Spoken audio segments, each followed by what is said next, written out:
Well, here we are. It is the 10th of May and Conversations with Arta.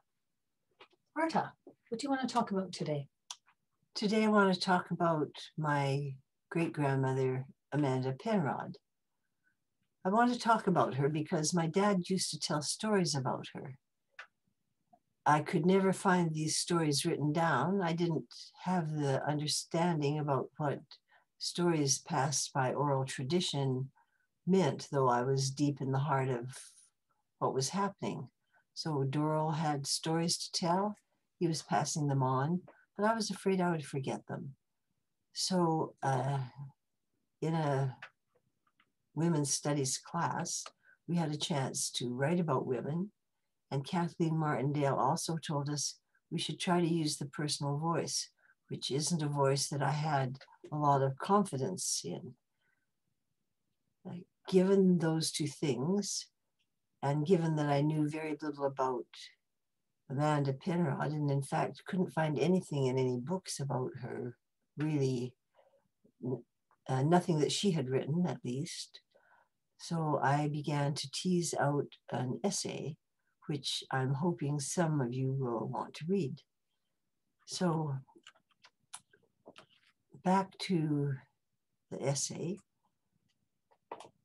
I wrote it, I turned it in, I got it returned, and I kept it over the years, wondering if someone else might like to read it. So the time's come. It's not a 5-minute read, but it's an interesting read if you want to know something about Amanda Penrod, whether she was your grandmother or not. I think the other thing I want to say is that I want to put this up here because it's a good example for some of my granddaughters who are coming along to see what kinds of ways essays can be written and how they are marked.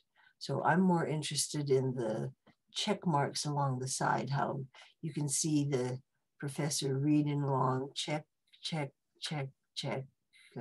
Then the professor adds a note at the end where she sends me back an essay about the same time period that she's found. So there it is. From me to you, Betty Cridlin said that she had a grandmother, but she couldn't really remember her name, and that her own mother felt that that woman was just a gypsy, whatever that meant. I can remember her name, and I can remember a lot of her stories, and I hope you enjoy the ones that you'll read today.